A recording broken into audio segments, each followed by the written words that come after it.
One night in March 1995, a US teenager walked the short distance home from her boyfriend's house. It was a journey that she'd never complete. Her body was found the next day a short distance from her home. Over a quarter of a century later, her brutal murder remains unsolved. This is the story of a horrific crime that not only took a young girl's life full of promise, but also destroyed a family. This is the murder of Deanna Cremin.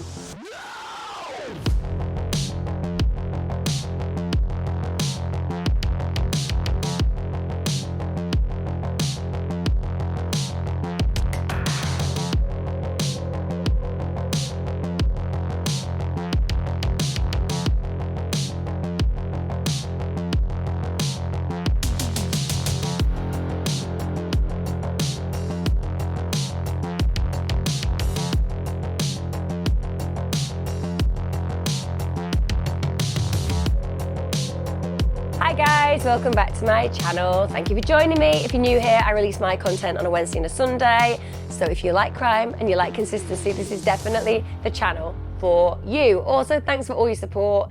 If you want to support me on Patreon, there's a link. If you want to support me on YouTube, you can also join my little YouTube family. Massive shout out to all of you. You make such a difference to my life and I couldn't do this channel without you. Today's case is a frustrating one.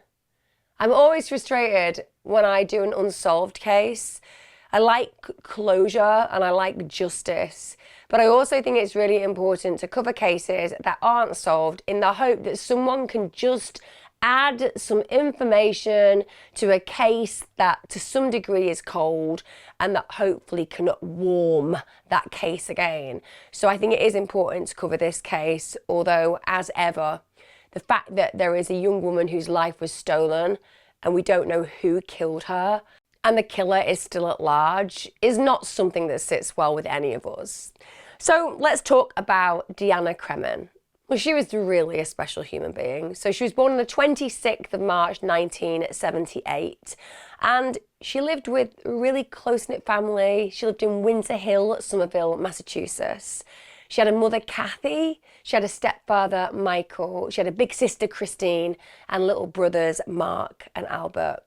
She was a brilliant big sister, genuinely. She had a real connection with children, full stop. It was something that was really, really important to her. So she was very much involved with her younger siblings. She looked out for them a great deal. And her youngest brother was actually 11 years her junior. So she really could play very big sister to that little boy. And again, I think that helped to shape the connection that she had with children and the desire that she had in the future to think about a career with kids. She was also very close, particularly close, to her older sister, Christine. There was actually just 17 months between them. Although with respect, I have children who only have a couple of years between them, and it is not always plain sailing. Not always are these sibling relationships marked by close connection. Sometimes it can be a little bit angsty. Just going to throw it out there. But actually where Christine and Deanna was concerned, that was not the case. And her mum joked that Deanna actually learnt to walk at 9 months of age just so she could keep up with her elder sister. And Christine described Deanna as her shadow, which I think is a gorgeous description. I think when we ultimately consider our sibling relationships, and I'm sure that lots of us have got very close relationships with our siblings, but the idea of an elder sibling considering you their shadow, but in a really positive sense, that just shows what a close connected relationship there was. Because like I said, a lot of us have got fraught relationships with our family members, even the family members that we adored. And Deanna and Christine even shared a bedroom. And their mother recalled on one occasion that she found them making chicken soup in the toilet. I'm going to put it out there now.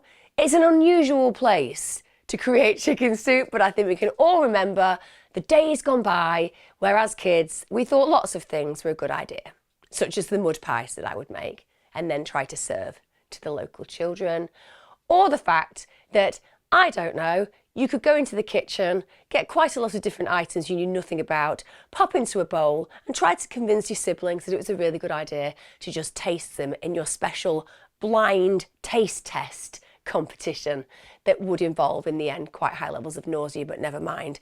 At least there was creativity in my childhood. I'm sure that a lot of you relate to that. Deanna was also known to be really, really close to her mother. And I think that that's something that's going to become very, very present throughout what I talk about today. Because when we're talking about the loss of a child, for most of us, we will never experience or incur such a loss. And that's a good thing, because it is beyond tragic, but it's also beyond transformative in families. And certainly this story is going to evidence exactly that. To lose somebody like Deanna, it has tragic ripples throughout relationships. Her mum actually said that one of the things that they used to love doing together was just to go shopping. And she would recall that they would just have mother and daughter chats on the sofa bed and just talk about life. And again, we're seeing this very connected, loving family. Another thing about Deanna, we always want to paint a picture of a victim, and a victim is always a victim. Everybody has shades of good and bad. So sometimes we talk about victims whose lifestyles and choices might have placed them in positions where they've come to harm, but they never deserved that harm. They never deserved anything terrible to happen to them. And I want to make that clear before I talk about the good elements of somebody like Deanna, because of course, life is life and it's precious whoever you are. But Deanna really does exemplify that pro-social type of human being. She was just a loving member of her family, a loving member of her community. But she even used to help her gran, and her grandma had Alzheimer's. So we're seeing something really quite beautiful about this girl growing up. She's got all the traits and attributes that we want to see in young people in our society. Because when you have that kindness, consideration, compassion, when you have that absolute connection to the people of meaning, when you want to extend that to your community because you want to work with kids, we're seeing all of these great things that, in respect of who she will be in the future, suggest very good things for her community and the world at large. We get to March 1995. Now, this is when Deanna's just turned 17. She has every single thing that she could possibly wish to live for. One, she's very, very pretty. She's got these really beautiful green eyes, incredibly popular at her school. She was a great student at Somerville High School. And the people who knew her, her peers, her teachers, they described her as a fun girl with this amazing smile. And you'll be able to see from her photographs that that's a very fitting tribute to this child. She was constantly laughing. She was making others laugh too. One of the things that she apparently didn't like about herself, which I find really lovely, is that she didn't like being short.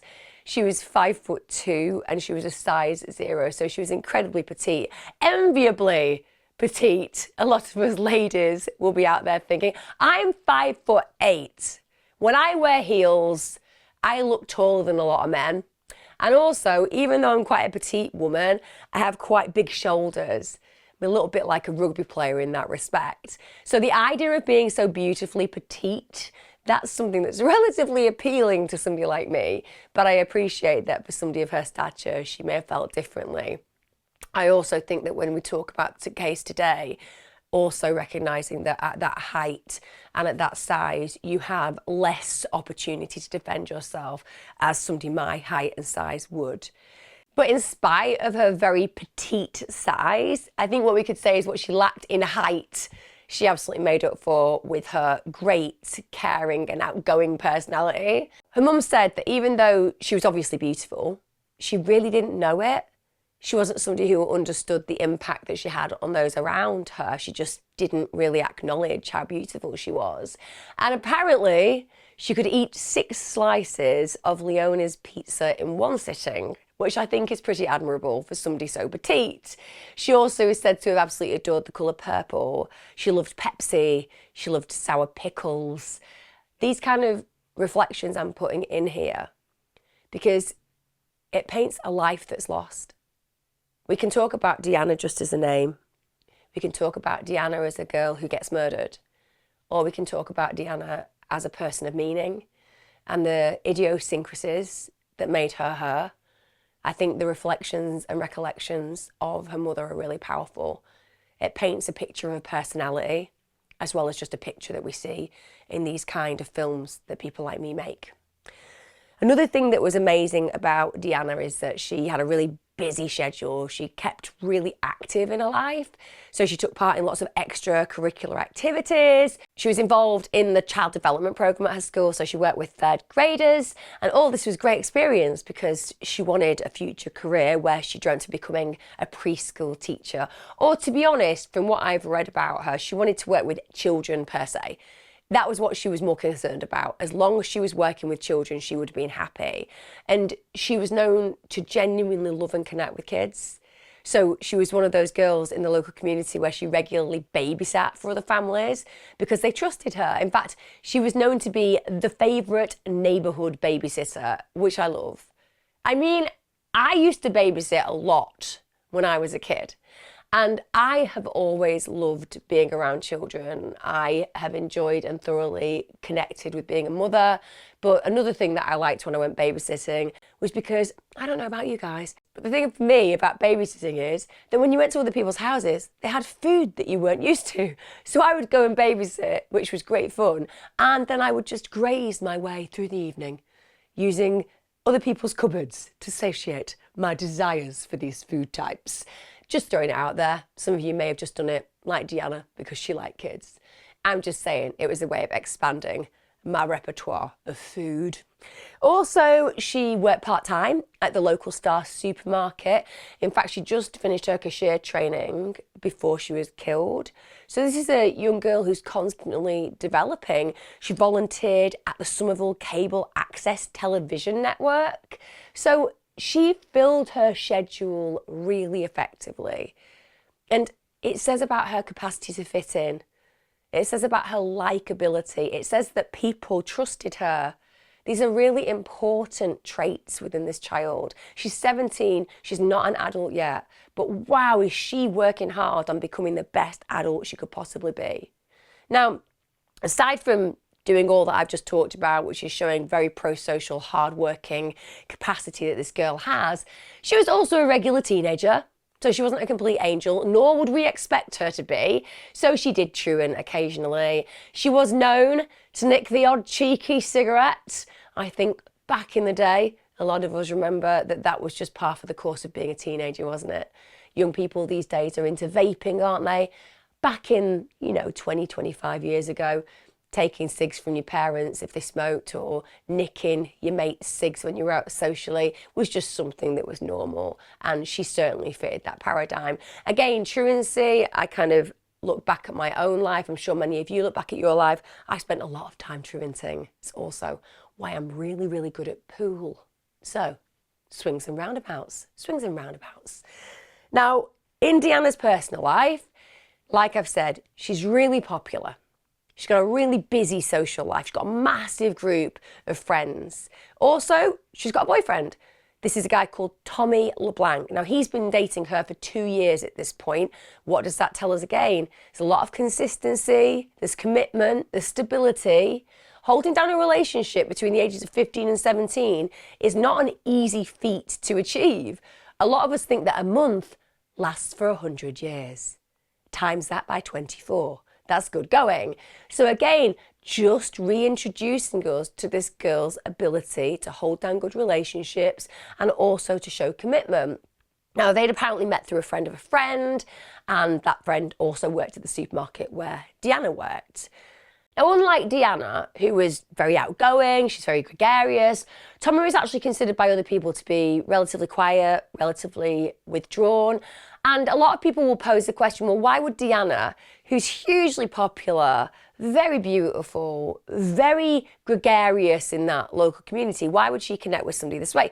But when you look at the reality of relationships, your personality traits are one aspect. And a lot of us will have friends who are quieter than us, who are solid and trustworthy, who we adore. And actually, when you look at what makes great relationships, it tends to be compatibility, values, goals, similar interests. You can have all of those without being an extrovert. You can be an introvert with all of those similar connections and beliefs and meet somebody who's highly extroverted, and all of those things gel you together. But I would say her friends weren't enamored with him. And according to some of Deanna's friends, the reason for this is that they felt that he was quite controlling and they believed that he was relatively possessive of her. Bringing that into focus, it would not be unusual at 17 years of age for an individual to be more possessive of a partner than they'd be 10 years down the line. Because when you're young, you don't have a lot in your life.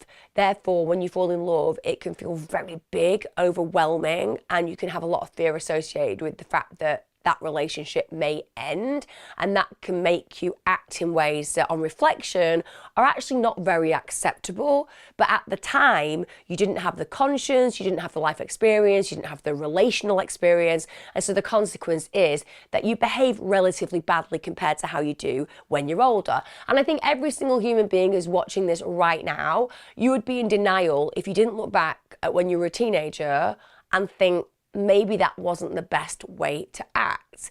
The obvious aim is that we move through those behaviours and we recognise they're toxic. So, like I said, I'm not giving her a get out of jail card free for this. I'm saying that it's not unusual for people to be more jealous and controlling when they're younger. The art is to move through that as people grow up because they recognise their bad behaviour traits. So we get to Wednesday. It's 29th of March 1995. Now, this afternoon, Kathy, Deanna's mum, she happens to get the same bus as Deanna. So she's going to work and Deanna's off to see her boyfriend Tommy. Later that day, they have a chat on the phone and Deanna tells her mum that she's going to be home after watching TV with Tommy. Her mum has the conversation and as she puts the phone down, she says before doing so, "I love you." And Deanna ended the call with the words, "I love you too, Mum." Those conversations that we have with loved ones, often we do that, don't we? We end it with, "I love you too." And I think it's really important because none of us know what's promised. We don't know whether we're going to get a tomorrow. We don't know when it's going to be the last goodbye, the last "I love you." But without a doubt, for Kathy, she couldn't have for 1 second imagined, not even in her worst nightmares, that those words, they'd be the last that she ever heard Deanna speak. Imagine the reality of that. She's just having an ordinary conversation with her beloved daughter, the girl that she hangs out with on the sofa bed, chatting about the future, the girl she goes shopping with, the one that she adores. And she's just having that conversation with her like so many times before. And it's the last one that she's ever going to speak. Now, earlier that day, Deanna had actually completed an assignment at school and she'd had to list these 5 objectives in life. So Deanna wrote that she wanted to graduate high school, she wanted to find a successful job, one that she liked. She wanted to have a dark green convertible Mustang. She wanted to have a happy family. But she stated that the most important goal that she had in that moment in time was to live a long and healthy life. It's a tragic, ironic twist, isn't it? That she'd literally write this on her last day alive. It's such a juxtaposition to what we're talking about today. This girl just so full of life, this desire to achieve so much, from the car that she was going to drive to the job she was going to do. But the most powerful part is that she loved life enough to want to live a long, long, healthy life. Now, as she'd mentioned to her mother, and as she often did, Deanna went and spent an evening at Tommy's house. So she'd often go there after school, she'd do her homework, she'd study there. There was a very clear curfew that she had to accept. It was 10 p.m. And her mum said that this was genuinely something that she stuck to most of the time. I mean, we're going to allow anybody to occasionally forget to get home for their curfew. At the end of the day, you're watching a good film, you forget. Somebody orders pizza, you forget. I don't know, you're having a little bit of fun with your boyfriend, you forget. It happens, but she usually was genuinely back on time. Tommy only actually lived about half a mile away, and so it was about a 10-minute walk, so no big deal. This was something that had been done many, many, many times. But 10 p.m. comes, and then 10 p.m. goes, and there's no sign of Deanna. Now, Kathy is worried. She's incredibly close to her daughter. She knows this is not typical behaviour, so she stays up and waits for her. And obviously during that period of time, she'll have felt frustrated, angry even, because the logistics of this means that she's got to be worried. Now she is still on the couch when she falls back asleep, but she's obviously in and out of consciousness at that point because she wakes up around midnight. So there's something going on within Deanna's mother that is nervous. She's feeling annoyed. Deanna's not back when she checks to see. And at the end of the day, she's probably thinking to herself, why is she putting me through this? She's with her boyfriend, it's all going to be fine. But at the end of the day, she knows the rules. So she's feeling frustrated and she's feeling anxious. You can see that by the fact that she's waking up. Now, Deanna's birthday had been just 3 days earlier on. And one of the gifts that she'd been given from her parents was a pager. Now, if those of you out there don't know what a pager is, it's also known as a bleeper, but it's very 1990s is what I'm going to say. You might see it in hospitals where doctors get paged, and basically it's a telecommunications device. It's wireless, and it sends you a message, and then basically you would call the message, you would find out from the person what the message was, or you'd see it come up on your screen, and it would tell you what you needed to know. I know, for those of you with mobile phones, you'll be like, why? Well, actually, I had a pager many years ago. I'm not going to lie, I didn't find it very, very useful at all. But the point is, they were very 1990s. So Kathy, of course, tries to page Deanna because she wants to know where she is. Is she safe? And she gets no answer. Now, in that moment, you have a choice to make, don't you? Do I look at the history of what's happened with my child? She's always come home safe. She's been with a boyfriend, he's safe. She's probably asleep. Or do I think, my God, something terrible has befallen my child? There's no historical reason why Kathy thinks that something terrible has happened to Deanna. Instead, she just puts it down to the fact that she's likely fallen asleep at her boyfriend's and she thinks, I'm going to go to bed, it's going to be fine, I'll see my daughter in the morning. I think a lot of parents can remember moments where their children haven't been back on time or where they haven't turned up at all. And in the pit of your stomach, you have that fear, but you also have that rationale that, sure, it's going to be okay because you can't even bear to imagine that something terrible could have happened to them. And actually, most of us as teenagers will have done things that we shouldn't have done and be able to recall and reflect on times when we didn't turn up and we were okay. And that bias is going to create a belief system that says, it's going to be fine. Except for in this case, it isn't fine. So on the morning of the 30th of March, it's a Thursday, Kathy realises that Deanna hadn't returned home at all. So in this moment, she just assumes, well, maybe she's fallen asleep at her boyfriend, she's woken up, and now she has to go to school from Tommy's.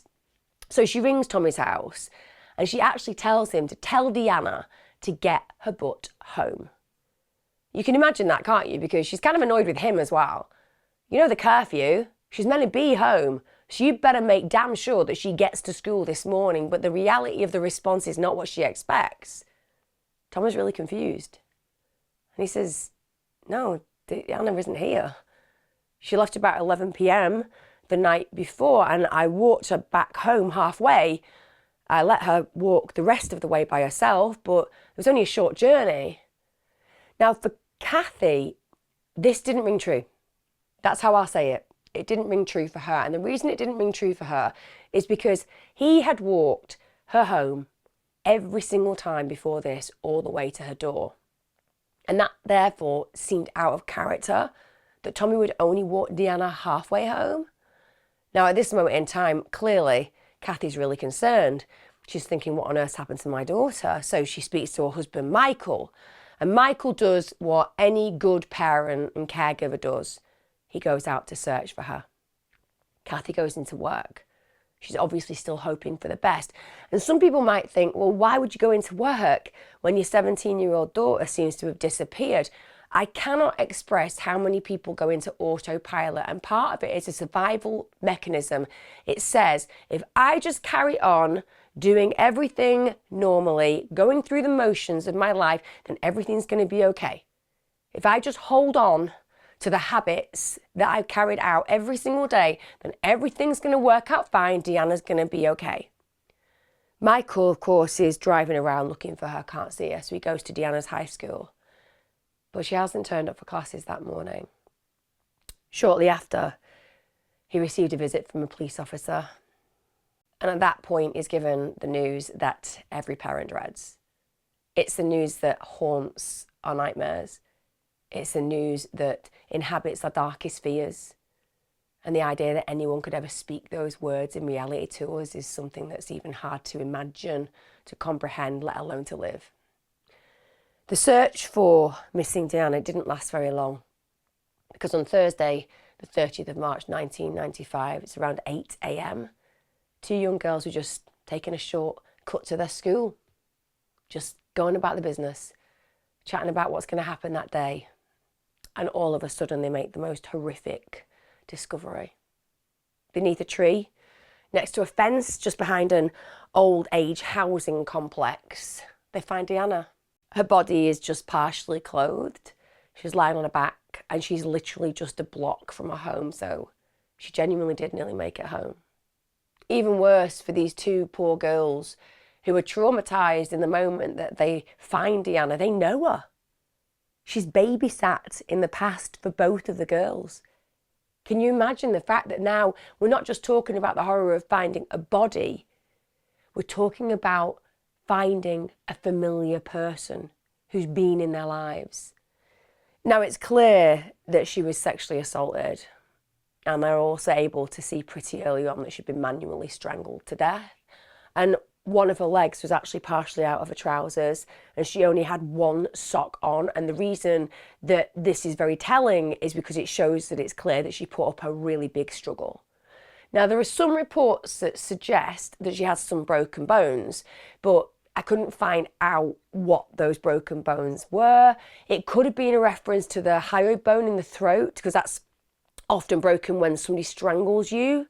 And some other reports did suggest that she had a broken hip. Now, if she had a broken hip, I would say that indicates a very fierce struggle. She's a young woman, healthy bones.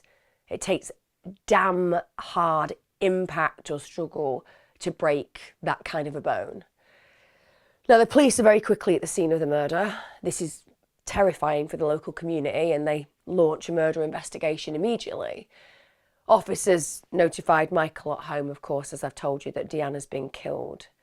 Can you imagine what he has to do then? The stepfather, the husband of Kathy, he has to talk to his wife. He has to let Kathy know that Deanna's dead. Now, he rang her at work and he told her that you need to come home. She asked why, and he said, "You know why?" Kathy at this point must have had her heart drop to her stomach, and she must have known that something truly dreadful had occurred, but I don't think even in that phone call she could have truly connected with the gravity and horror that she's about to face. She rushes home.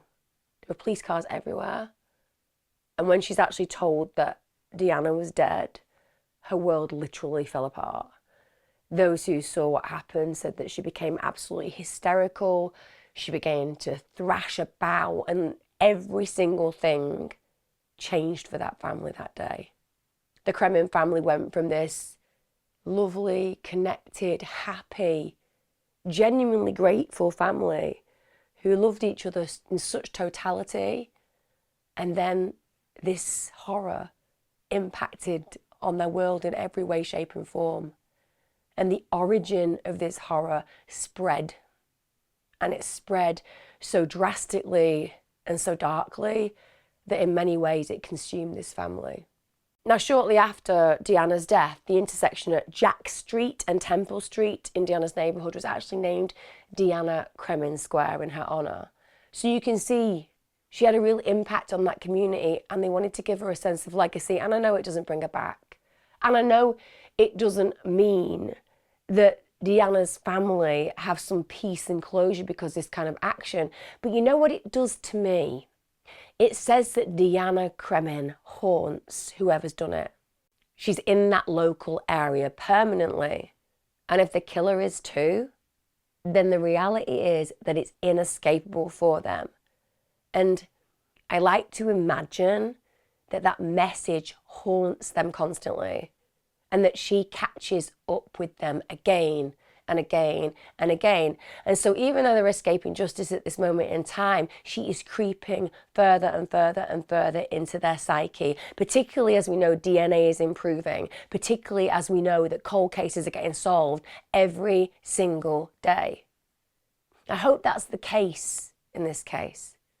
And I hope as he walks in that area or drives in that area, he feels her presence. He feels her getting closer and closer to justice. Now, when they investigated this initially, there were 3 suspects that were initially identified. Now, the first and foremost was the obvious one that we would all expect, Tommy, so Deanna's boyfriend. So first of all, why would they suspect him? Well, we all know why. He was the last one to see her alive. So when you're the last person to see somebody alive, you're also the most likely to have killed them. Now, like Kathy, detectives did actually think it was really strange that Tommy, who always walked Deanna to her front door, seemingly didn't the night that she was murdered. So that's a deviation from his usual routine. So that stands out.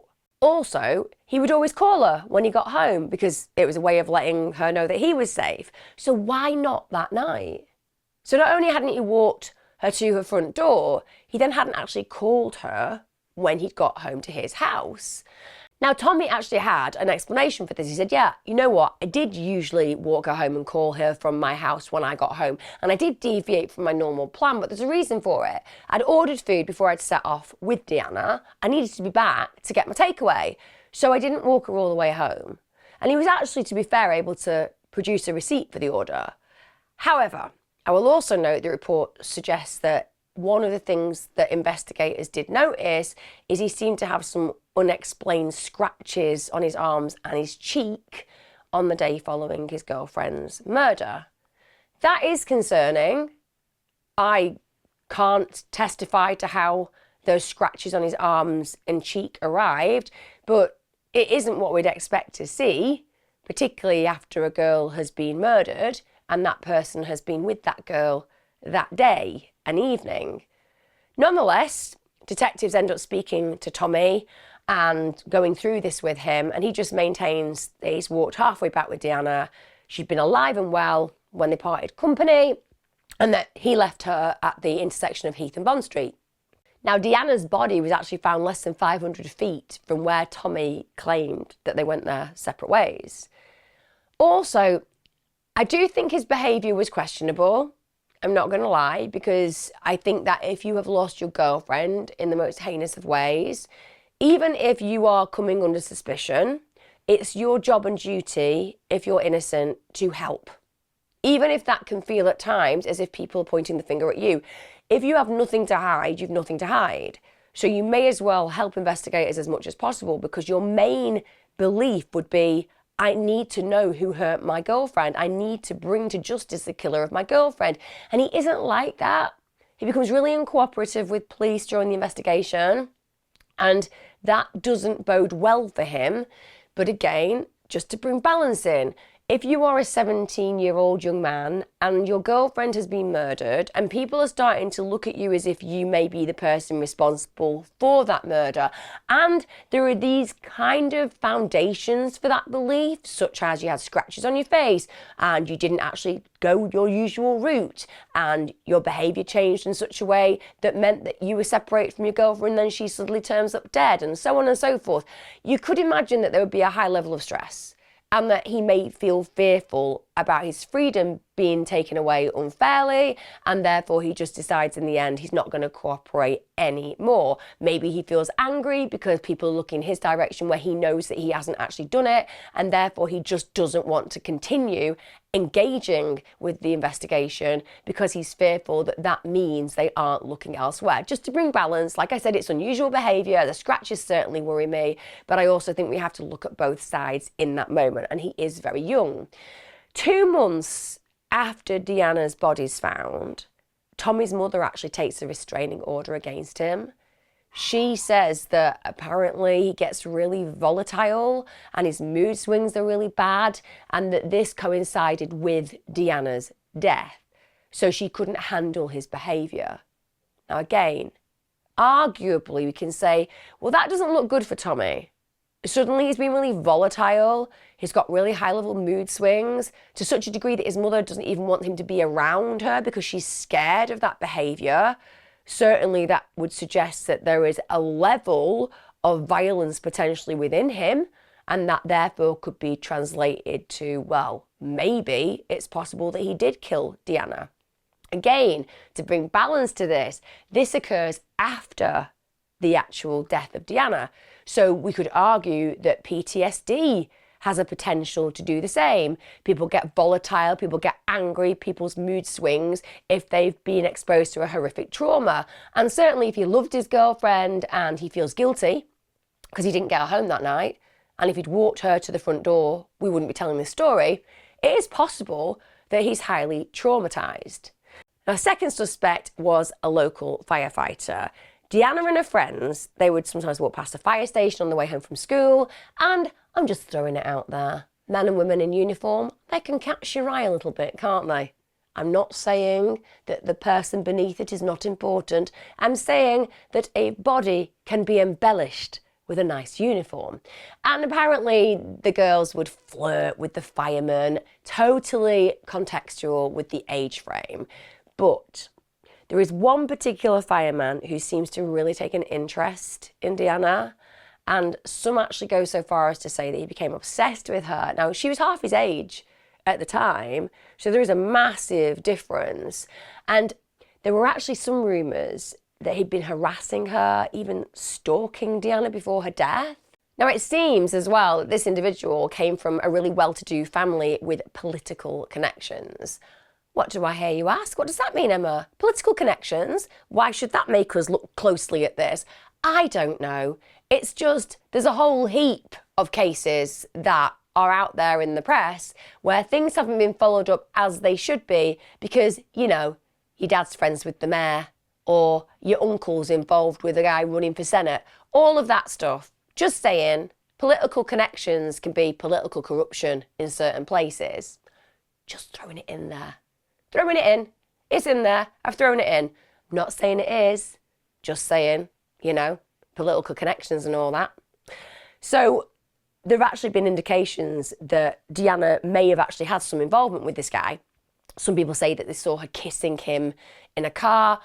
Again, that's only anecdotal. It doesn't actually make it real. People can see things, hear things that aren't actually factual and aren't actually real. But there are some people who say that that was happening, that she was even planning on breaking up with Tommy. But it's really difficult, I think, in a case like this to separate rumours from fact. Now, the third male who was a suspect, he's been unnamed, so to speak. We don't know who he is, but he was seen near the location where Deanna's body was found. And the description of him is that he's white, around 5'10", about 12 stone, aged 40 to 45. And it's unclear through my research if this guy was ever identified or not. What I think we can all agree is testament to Deanna's height and frame. Pretty much any of these people could have been somebody that could have overpowered her and harmed her because she was so petite. Now, there was actually a fourth suspect that was identified. He would deny killing Deanna, but he'd also describe in detail to police what he would have done to her had he done it. He was, shall I say, a weirdo, but also more serious than that because he ends up getting imprisoned in Massachusetts for an unrelated rape. Now, he was cleared of any involvement in Deanna's murder, but you can see, can't you, that there are these different individuals, personalities, characters who are potentially involved with her murder, but there's nothing that's standing out to give us any real direct connection with, yes, this person is 100% guilty of killing this girl. So ultimately, no one's charged with Deanna's murder. Now, bear in mind, when she was murdered, we're talking DNA is in its absolute infancy. And at the time, it was that there was insufficient evidence to identify the perpetrator because we are at that point in such infancy, even though nowadays technology is just, wow, so cutting edge. We are literally historically only a few decades ago dealing with a completely different world where being able to connect the perpetrator with the victim is concerned. So the investigation goes cold.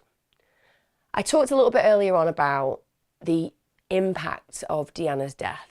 And I just want to cover that for a moment before we move on, because it's been absolutely devastating. They never recovered in any way, shape or form from losing their girl in such horrifically brutal circumstances. Compounded, of course, by what I've just talked about. The killer has never been found. Her stepfather, Michael, he died at just 58 years old. Losing Deanna completely destroyed him. And again, this is a stepfather. This is somebody who chose to be in that child's life, chose to be a father, and became so enmeshed and ingrained within that child's life that he lost a daughter, full stop. There's no differentiation. Michael considered Deanna a daughter and he lost a daughter, and it absolutely destroyed him. Her mother, Kathy, devoted, loving, wonderful. She started to suffer from major depression. She lost a job. She couldn't stop crying at work. I mean, that to me seems completely rational. I'm going to be honest with you, I think there should be some real clear packages that if somebody loses a child in such circumstances and they can't work, they should be financially looked after.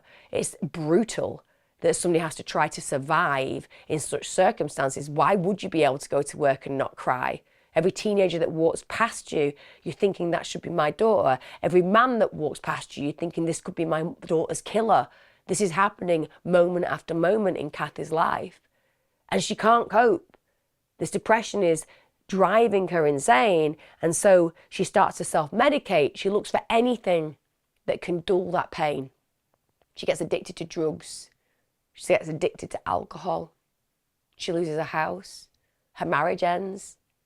The one thing I would say is, in spite of the agony of this loss and the devastation and destruction that just causes such fallout in Kathy's life, somehow she manages to turn her life around, which I think is unbelievably warrior-like, because to go through what we're talking about today in Survivor as a Mother is something I can't comprehend.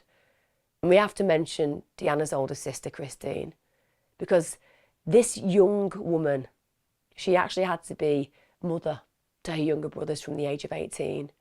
It's testament to Christine, because that is a hard role to take up when you're dealing with the loss of your extraordinarily close sibling.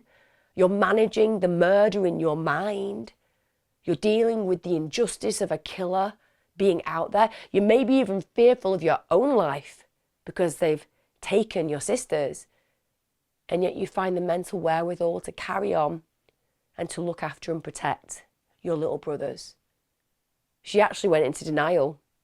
She tried to block it out because it was so painful for her to think about. And even though we all know it would be haunting her every single moment of every single day, I think it's good that she psychologically compartmentalized it to some degree so that she could be a good sibling mother, so to speak, to her brothers, because otherwise I think it would have absolutely consumed her too. Now we get to 2017. Guys, this is 20 years after the murder. And suddenly there are shocking revelations in Deanna's case. So police have never let this go. Let's put that into context.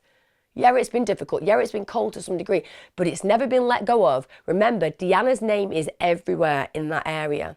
Kathy's never let it go either. I'll talk about that in a minute.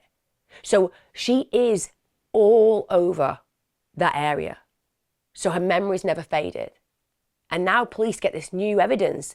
And allegedly, this evidence is horrible. Because if this is true, it absolutely speaks to the corruption that exists in places that should never have corruption at all. So it suggested that the city's mayor's office may have been involved in an alleged stifling tactic. Yeah, they stalled and stifled the investigation. So police had apparently identified a suspect, and that suspect, it transpires, was well known to city officials, may even have been related to a high-ranking member of the city administration. Yeah. So what we're talking about there is the purposeful interference in the murder of a 17-year-old girl to protect a potential perpetrator because a member of their family or a connection had strings that could be pulled so that this case could stall. Imagine knowing that as a mother, the way that you'd feel. Now, I will also say from my research, I couldn't identify who that person was, but what I would know is that that is deeply disturbing. And when I looked at the written evidence, the evidence itself had been heavily censored. So you can kind of read the little bits about what it's saying, and it's clearly identifying that this person is potentially a predator, but you can't see who it is. Which again, I don't know, speaks to a really disturbing reality, doesn't it?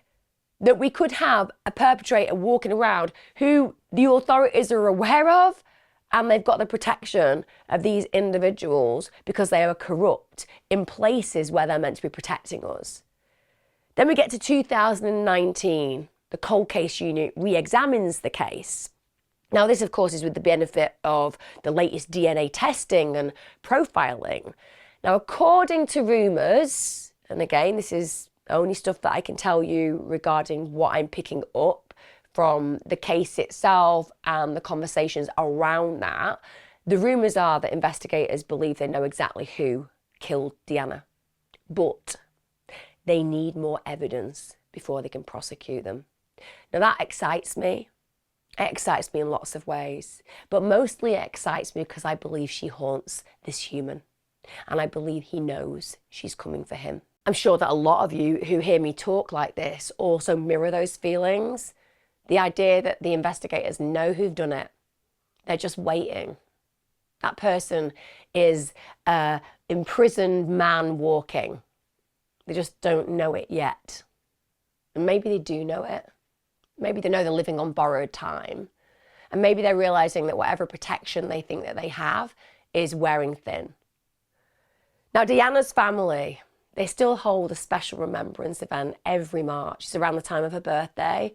And each year they erect a billboard offering a reward for information about her killer. And there's a quote on the billboard and it reads, "You know what you did to me. How much longer must I wait? Please help make my time in heaven restful." And I think that's very powerful. And the fact that she's speaking to the killer, she's speaking directly to them. It's very profound.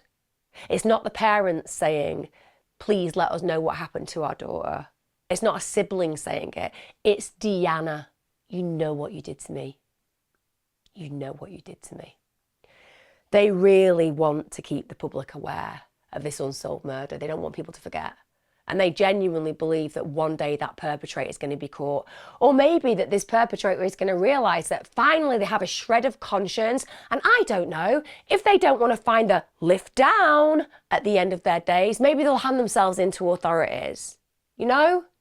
Maybe there is an opportunity for an individual to truly overcome their sin.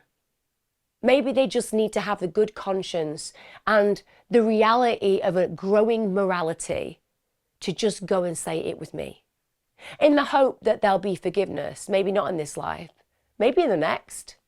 But then if they don't and they get caught, I would imagine it's a one-way ticket to a very hot place. And I'm not talking about a nice 2-week break all-inclusive to Jamaica, throwing it out there. I'm talking about eternal hell, being burnt a lot at the pleasure of the devil. Now, there's a $70,000 reward. It's a big reward, guys. All they want is information that's going to lead to Deanna's killer's apprehension. That's life-changing. If somebody knows anything out there, that's $70,000.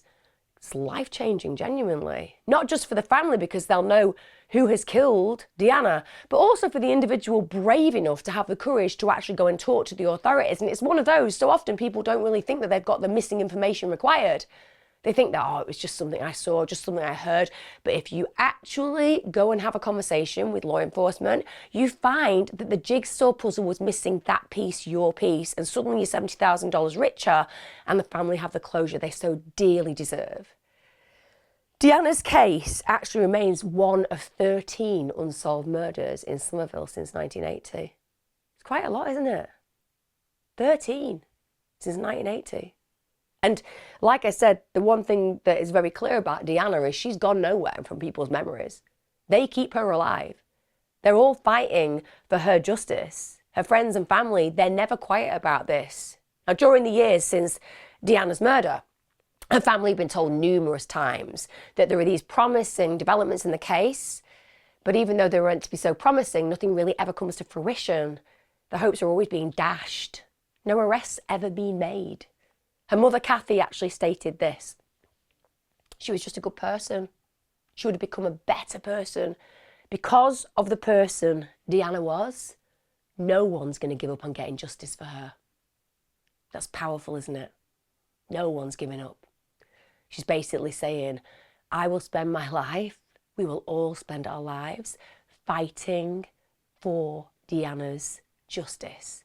So you better be ready for us. You better know that we are coming for you. We're never giving up. It's absolutely tragic to me that Deanna's family have never had any form of closure, and the fact that every single happy occasion will always be marred by loss. It's the same for my own tragic loss of my dad. When you've gone through traumatic grief, every single happy event feels tinged with this sadness because they're not there to experience it. For Deanna's family, they're meant to have had her children. She's meant to have had a career. They're meant to be a close, happy unit, and it's been denied them. And the only thing that can heal a little bit of the wound, it can't fully heal by any stretch of the imagination, but heal a little bit of the wound, is to know that the bastard responsible for her brutal death is literally banged up for the rest of their life. That's the only way that there can begin to be some healing around that. Bear in mind the fact that they've been so brave to keep Deanna in the public eye, but it also means they've had to constantly grieve in public just to keep the case open in the public eye. They dread every year when March comes around, the anniversary of her death. You know, her mother falls apart every single year. Deanna has now been dead 10 years longer than she was alive. Can you believe that? 10 years longer than she was alive. I will tell you what the family think. And this is not me putting my own spin on what I believe. I just want to express their beliefs. So they believe that Deanna's boyfriend, Tommy LeBlanc, was responsible for her death.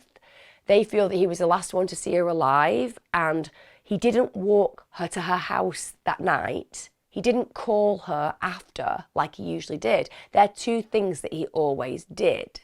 So they feel that either way he's responsible. As far as they're concerned, they conclude that, okay, evidently there's a lack of physical evidence that ties Tommy to the actual crime.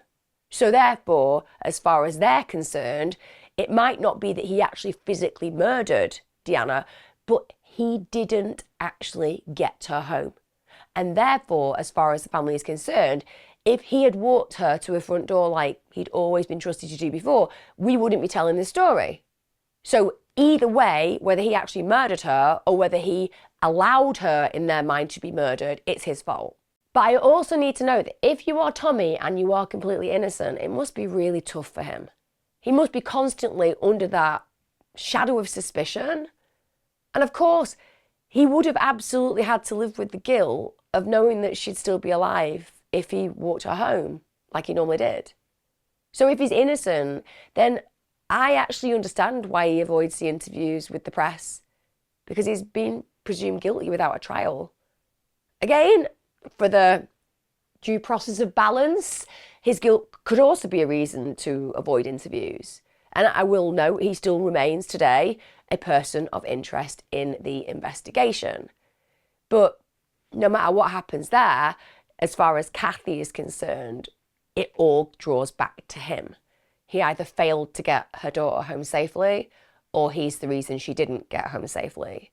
Like I said, just for the reason of balance, I think it would be very difficult if he's innocent for a 17-year-old boy to manage emotionally the loss and also the suspicion of a whole community. Now in March 2017, this is the 22nd anniversary of Deanna's death. Her mother actually reached out to Tommy in a public letter begging him to speak to the police and to assist investigators. She said, "Today, on the 22nd anniversary of my daughter Deanna's death, I'm still haunted by questions. For that reason, I'm begging you to please reach out to the state police and be kind enough to be re-interviewed. I'm well aware of how painful it is for you to go back down this road, but I'm pleading with you to help me, to help Deanna. You were the last one to spend time with her that night. No one can help her case like you can. Please, Tommy, please help." Now, she didn't receive a response, but again, I've highlighted why that may be, aside from potential guilt. Now, you would imagine that this family have had enough tragedy to last them a lifetime, but I'm afraid I can't leave it there because more tragedy hit the Cremin family in 2017. On the 8th of March that year, the amazing Christine, Deanna's sister, she died suddenly aged 40. She had a young son that she left behind. It's really sad, isn't it? One, that little boy won't really know his mother as he deserved to. This incredible girl who sacrificed so much to be there for her younger siblings, and yet she can't be there for her own child. And I can take some comfort that she's with her sister, but it's the fact that she was never given the justice of finding that killer for her sister before she took her last breath. And we cannot imagine how distressing it is for Kathy and the family. The idea that you lose a child so young at the beginning of her parenting life is just too difficult to imagine. The only thing that I can hope for right now, for the rest of the family, for the surviving members of that family's sake, is that those new developments in DNA, the profiling is finally so cutting edge that, let me tell you, if you are a perpetrator, it's a matter of time. It's a matter of time. They're coming for you. But hopefully it's going to provide them with the answers to all those questions that they've waited for so long. Also, I hope that Deanna's legacy can one day shift from one of tragedy and one of awful sadness to one of happiness and joy. I really hope that even though right now justice hasn't been served, and I feel that we need to have that justice served for the closure to some degree of that chapter in her family's life, I also hope that if that happens and when that happens, and hey, I hope that even if it doesn't happen, still the emphasis moves from the brutality of her murder to the beauty of her life. Because the thing about Deanna was that she was a ray of sunshine. She lit up rooms, she lit up lives. She was a popular, beautiful, incredible human being who lived life fully. A life fully lived. It wasn't long enough, but it was a life fully lived. And I often think that until we give legacy to the meaning of that, as opposed to the end, we forget the importance and fullness of what was truly embraced. Deanna embraced her life, and we should always shine a light on that reality. We cannot change what happened, but we can change the power that we give the end, and we can project the power onto the life that was. And until they meet again, I hope they find the strength to do that. It's always frustrating to do an Unsolved. I feel very connected to Deanna. I want the murderer to be given the justice they deserve. I hope that if anybody knows anything about this, if it jogs somebody's memory, just remember there's a $70,000 reward and there's an opportunity to bring closure and justice to the lives of a family who so deserve it. Let me know your thoughts, let me know your feelings, let me know your frustrations, and also send your thoughts out to a family whose lives took a turn in a way that they could never have conceived when they lost Deanna, and send them all the positivity that we can muster, because they so deserve it. Take care. If you haven't subscribed, please do. I release my content on a Wednesday and a Sunday. Like I said, I find this particular kind of case to cover very frustrating, but it's really important that we do this. And as ever, let's just send our thoughts to Deanna, because she had a life that was fully lived, and she was an amazing human being. Until they meet again, take care, guys. Be safe.